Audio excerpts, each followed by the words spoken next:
The Grand Hall of the United Galactic Embassy buzzed with energy. Representatives from dozens of worlds gathered for the trade summit, but all eyes were on one figure, Varel, the high-ranking alien diplomat from the Zyrian Empire.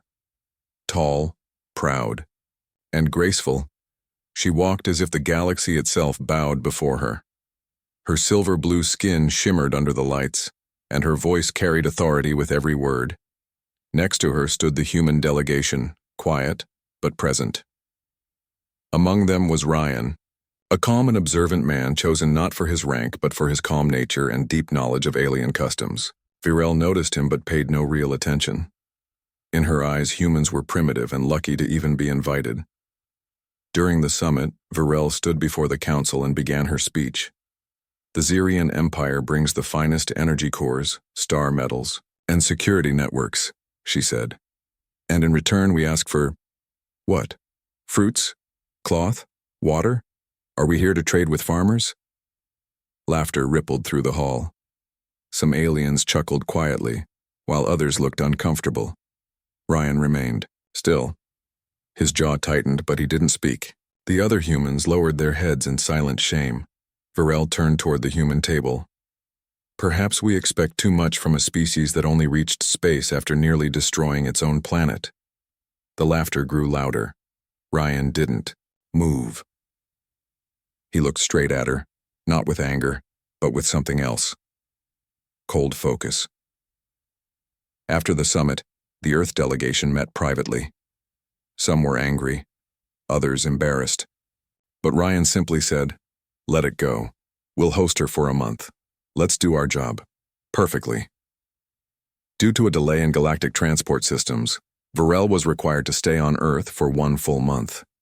It was standard diplomatic procedure. She expected a luxury suite, obedient staff, and isolation from the dusty human culture. Instead, she was assigned a guide, Ryan. He greeted her at the shuttle pad with a quiet, "Welcome, Ambassador. I'll be your contact for the next 30 days. Varel raised an eyebrow. "You? The quiet one from the summit?" "Yes, that's me." She smirked. "Interesting. Very well. Try not to bore me." From that moment, Ryan became her shadow. He showed her around human diplomatic centers, museums, green parks, and high-tech labs. Varel was surprised. Earth was not as backward as she thought, but still she mocked small things. The food, the clothes, the gravity. Always with a little smile, as if humans were amusing toys. Ryan responded politely every time. He never argued, never raised his voice.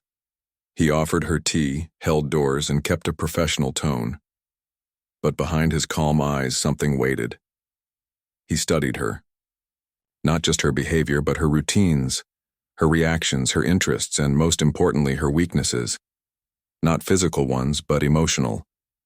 He noticed how she relaxed near music, how she was fascinated by human art, how she sometimes touched objects with care, like she was remembering something. He also noticed that despite all her pride, she was alone. Varel, used to control and respect, believed she had the upper hand. She even began to tease him playfully during walks. "You're not like other humans," she once said. "You listen. But I wonder if you understand anything." "I understand more than you think," Ryan replied with a small smile. She didn't know that behind that smile, Ryan had not forgotten the public insult. He didn't want anger. He wanted something else, a lesson. And the month had just begun. The days passed slowly, but Ryan stayed patient. Every morning he arrived on time to escort Varel through her scheduled visits. She often acted cold in public, but relaxed when it was just the two of them. Ryan noticed small changes. Her tone grew softer, her jokes less sharp. She had stopped calling Earth primitive out loud. Still, her pride remained. Varel believed she was in control, and Ryan was just a quiet admirer like many others she had met in her long diplomatic career. One afternoon, they visited the Earth Cultural Library. It was filled with holographic art, music archives, and ancient books. To Ryan's surprise, Varel paused in front of a slow violin melody. Her eyes closed for a moment as if lost in memory.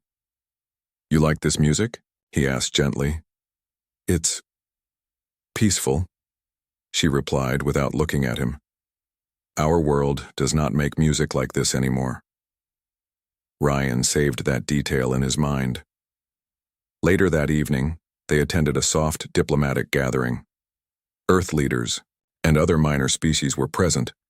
Varel stood out as usual, tall, confident, dressed in her shining Zurian robe. But this time, she didn't mock anyone. Instead, she spoke with elegance and calm. When someone offered her a human drink, she looked to Ryan. Is it safe? She asked. It won't harm you, he smiled. But it might make you feel something new. She tried a small glass. Her alien biology reacted quickly, giving her a mild emotional high, not dangerous but enough to soften her sharp thoughts. As the event ended, she walked beside Ryan in the garden under the night sky. Earth's moon glowed softly, and wind moved through the trees. Varel sat down on a stone bench looking up. You humans have strange beauty, she said slowly. It's not powerful or grand, but it stays. Ryan sat beside her, silent for a moment. You know, Ambassador, he said finally, for someone who claims to look down on humans, you seem to enjoy Earth a lot.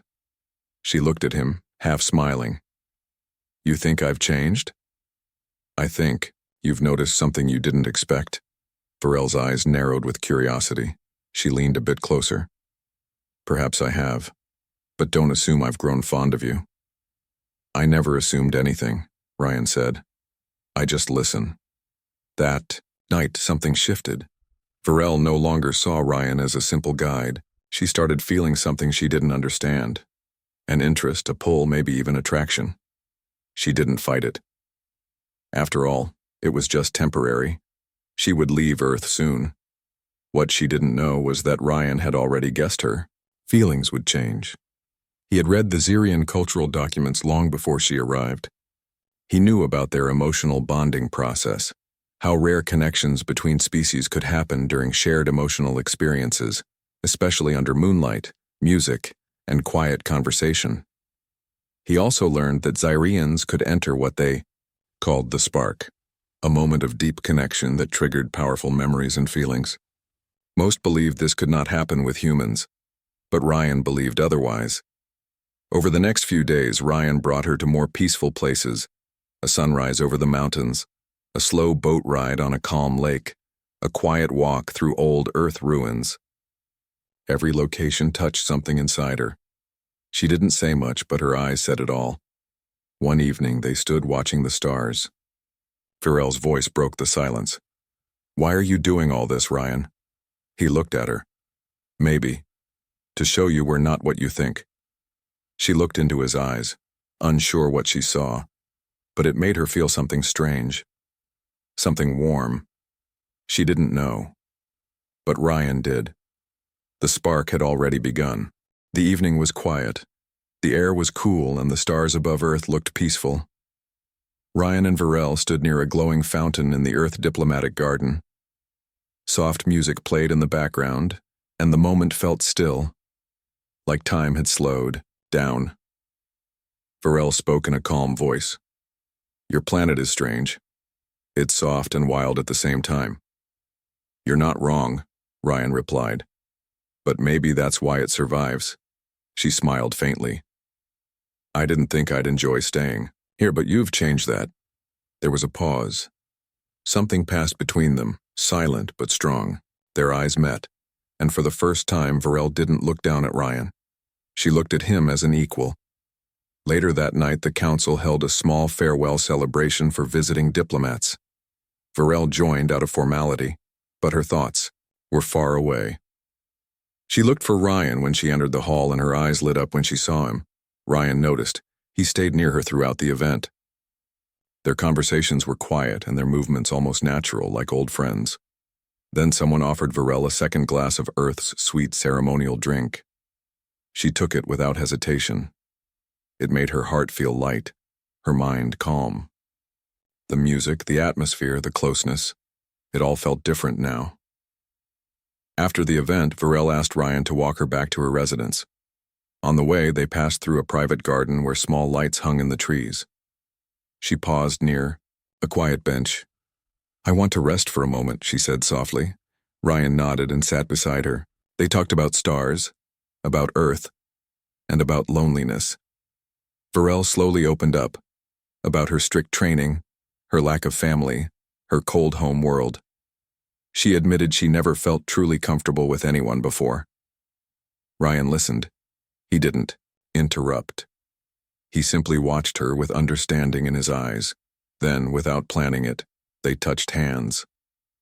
Just a simple moment, but for a Zyrian, physical contact during emotional sharing was deep and rare. Varel's body reacted with a faint shimmer. Her eyes widened slightly. "Did you feel that?" she whispered. Ryan nodded. Yes, it was the spark. For Zyrians, the spark was a deep moment of connection between minds. When it happened, their bodies responded to emotional energy. It was not always romantic, but sometimes it became something much stronger. In that quiet garden, Varel allowed herself to feel. She leaned closer. Their foreheads touched gently, an ancient Zyrian gesture of trust. And for a few moments they stayed like that, connected in silence. What they didn't know was that Varel's body had already started a rare process. Human and Zyrian DNA were never expected to bond.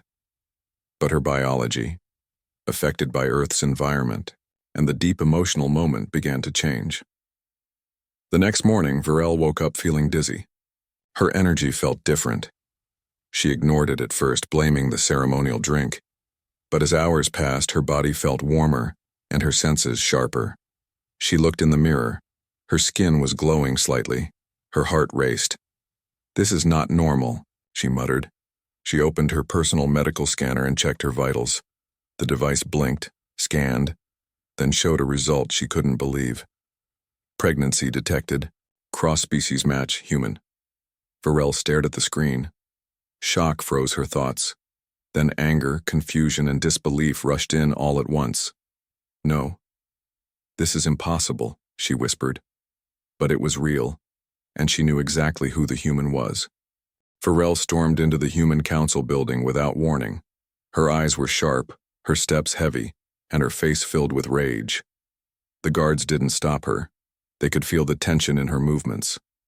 She walked straight into Ryan's office and slammed the door shut behind her.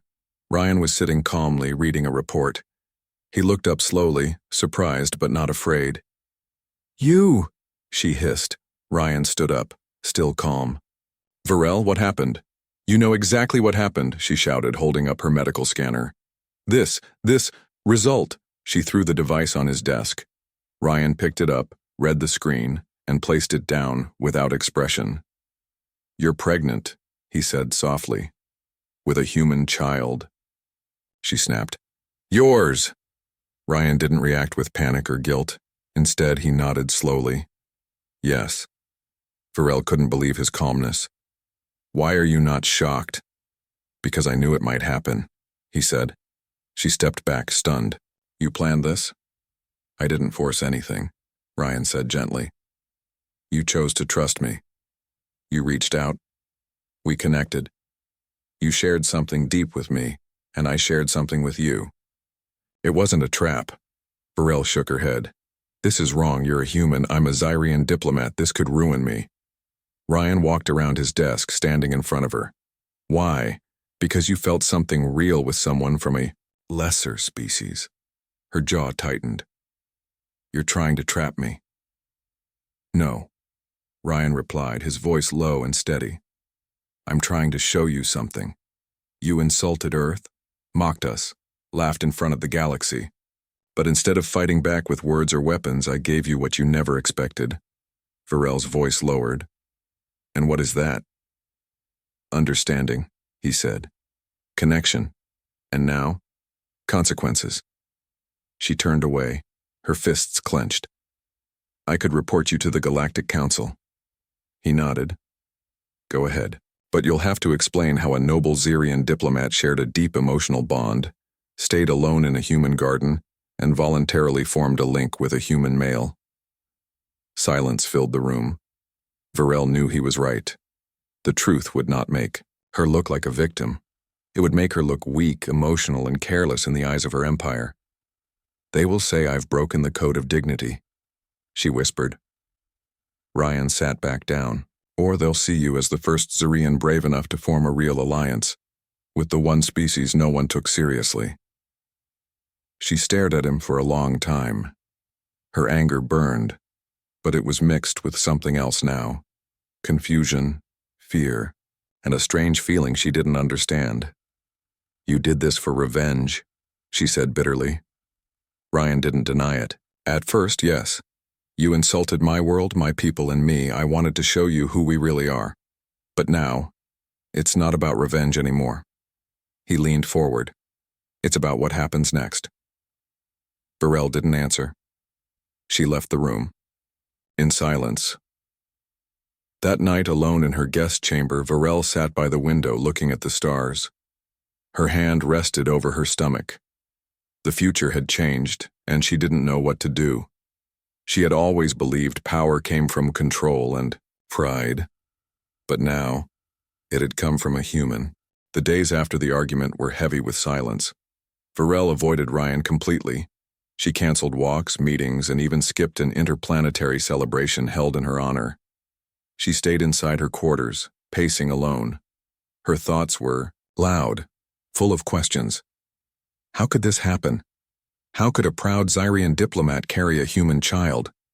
What would her people say? What would the Galactic Council decide? She stared at the medical scanner on her table every night. The words were always the same. Life detected. Half human, half Zyrian. She had choices. One was to leave Earth at once and hide the truth. Another was to stay and deal with the growing pressure. The third was unthinkable, to accept the child and face the galaxy's judgment. In the middle of one long night, Varel opened a message from her home planet. It was from the Zyrian High Command. Their tone was respectful but cold. "Ambassador Varel, rumors of your extended stay and unusual silence have reached us. Your presence is requested at the next council meeting. Delay is not advised." She closed the message and stared into the mirror. Her reflection looked the same, but inside she didn't feel like the same person anymore. The next day, she requested a private meeting with Ryan. He welcomed her into a quiet meeting room, where a view of Earth's ocean shimmered beyond the glass wall. "I need to ask you something," she said directly.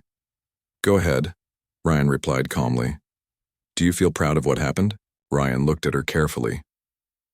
"No. I feel responsible. There's a difference." She nodded slowly. "And if I told you I wanted to leave and hide everything?" "I would understand," he said. "But I wouldn't respect it." Her eyes narrowed slightly. "Why?" "Because the woman I've seen over the past weeks is not a coward, she's strong. Even when she was insulting my planet, she had courage. If you run now, you'll become exactly what others expect. A powerful voice silenced by fear." Varel didn't answer right away. She walked toward the window and looked at the sea. "I spent my whole life trying to be perfect. Zyrian diplomats are trained from childhood to never show weakness. Feelings are weakness, bonding is weakness. But now, I feel something, and I don't know how to handle it." Ryan stood beside her. "You don't have to hide it. You just have to choose who you really want to be." She turned to him slowly. "And if I decide to stay, to keep the child and face the galaxy, I will support you," Ryan said without hesitation. "Not as revenge, not as a partner, but as someone who understands what you're risking." Her expression softened just a little. "Even if I never return your feelings?" "Yes," he said honestly. "Because this was never about love. It was about truth." Varel walked back, to the center of the room. She stood straight as if preparing for a speech. "Then I will stay. I will not hide from what I've done. Let the galaxy talk. Let them whisper. But I will raise this child." Ryan gave a small nod. "Then you'll be remembered not for your rank but for your strength." That night, Varel sent a new message to the Zyrian Council. "I will attend the meeting, but I bring more than words this time. I bring change. She didn't know what the future held, but for the first time in her life, she wasn't afraid of it. Varel stood at the front of the Galactic Council Hall. The chamber was huge, filled with leaders from dozens of planets. Holograms floated above each seat showing names, titles, and planet flags. The air buzzed with quiet whispers. Everyone had heard the rumor. A Zyrian diplomat, a human child, impossible, unbelievable. Varel wore her formal robe, but her face was calm and clear. There was no fear in her steps, no weakness in her voice. I come before the council not to explain a mistake, she said, her voice echoing, but to speak about a connection that changed me. Some delegates looked at each other. Others leaned forward. I bonded with a human. It was not planned. It was not political. It was personal. And now, a new life grows inside me. The room went silent. This child is not shame. It is proof. Proof that walls between species are not as strong as we think. Proof that feelings can cross borders, and maybe build new ones. The Zyrian seat leader stood. His face was serious. You expect us to accept the union? Varel looked him in the eye. I don't expect anything. I choose to accept it myself. My rank, my position, my pride. None of it matters more than truth. And this child is truth. Ryan watched the live broadcast from Earth standing with a few other humans. Some were shocked, others proud. But Ryan simply stood still, his arms crossed, listening closely. She's brave, one of the human officers whispered. No, Ryan said quietly. She's finally free. After the council meeting, the reactions came quickly. Some planets praised her courage. Others demanded she be removed from her position. Zyrian media exploded with news reports, some calling her a disgrace, others calling her a symbol of hope. Varel returned to Earth 2 days later. As she stepped off the shuttle, a small group of human officials waited for her. Ryan stood among them. She walked straight toward him. I thought you'd be smiling, she said. I am. Just not on the outside, Ryan replied. She almost laughed. They walked together through the embassy garden. This time Varel didn't keep her distance. She walked beside him, shoulder to shoulder. Everything's changed, she said. Because you changed it, Ryan replied. She looked at him. I don't want you to disappear now. I wasn't planning to, he said, but I also won't try to control what happens next. Varel nodded slowly. I don't know what this is between us. Maybe it's not love. Maybe it's something else. But whatever it is, it made me stronger. Ryan smiled for the first time in days.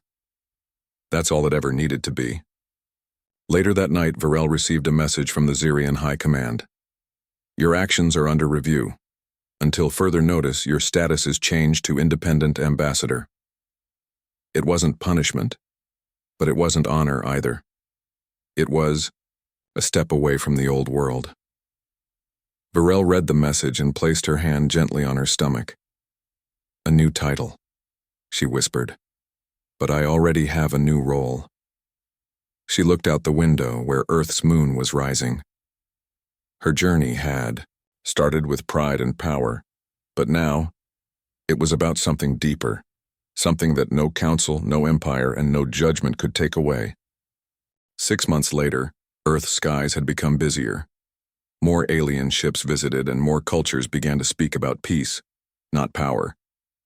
But one topic remained in the center of attention: the child of a human and a Zyrian diplomat. Varel was no longer called ambassador. She had become something new, a symbol. She now lived in a quiet home near the ocean, away from politics and noise. Her stomach had grown, and the child inside moved often. Human doctors worked with Zyrian healers to monitor her health. The baby was stable, healthy, a perfect blend of two worlds. Ryan visited often. He never forced anything. He didn't ask for attention or claim rights. But he was always there, with medicine, books, or silence when she needed it. One morning, They sat on the beach together. The waves rolled in gently, and the sun rose with soft orange light. "Do you think the galaxy is ready for this child?" Varel asked. Ryan looked out at the sea. "Maybe not, but I think the galaxy will learn." She smiled softly. "Sometimes I still can't believe this happened." "I can," Ryan said. "You were always stronger than you knew. You just needed the right reason to change." Varel looked down at her stomach, resting her hands gently over it. "I never imagined I'd carry a child. I never imagined it would be like this." "It's more than a child," Ryan said. "It's a new beginning." 3 weeks later, a small celebration was held. No media, no big leaders, just a few trusted humans and peaceful aliens. It was quiet, respectful, and beautiful. In the middle of the garden, Varel stood with Ryan beside her. She gave a short speech. "I once believed that emotions were a weakness. That connection was dangerous, but now I know. Connection is the strongest force in the galaxy." She placed her hand over her belly. "This life is not a mistake. It's a message." Everyone clapped softly. Flowers were placed around the garden and a plaque was set beside the main path. It read, "The future begins with understanding." Ryan helped her sit down after the speech. She looked at him and said, "You know, I never thanked you properly." "You don't have to," he replied. "But I want to," she said. "You could have used this situation to hurt me, but you didn't." "I thought about revenge," Ryan admitted. "But once I saw who you really were beneath all the pride, I realized you didn't need punishment. You needed truth." Varel nodded slowly. "And now, I need peace." That night, Varel walked outside under the stars. She stood alone, feeling the calm breeze. Then she heard footsteps behind her. "Ryan, can I walk with you?" he asked. "Always," she replied. They walked slowly under the sky that once divided their worlds. No longer enemies, no longer strangers, just two souls, different but equal, who had changed the galaxy without war or weapons. And as the stars twinkled above, the child inside her kicked gently, as if it already knew. A new era had begun.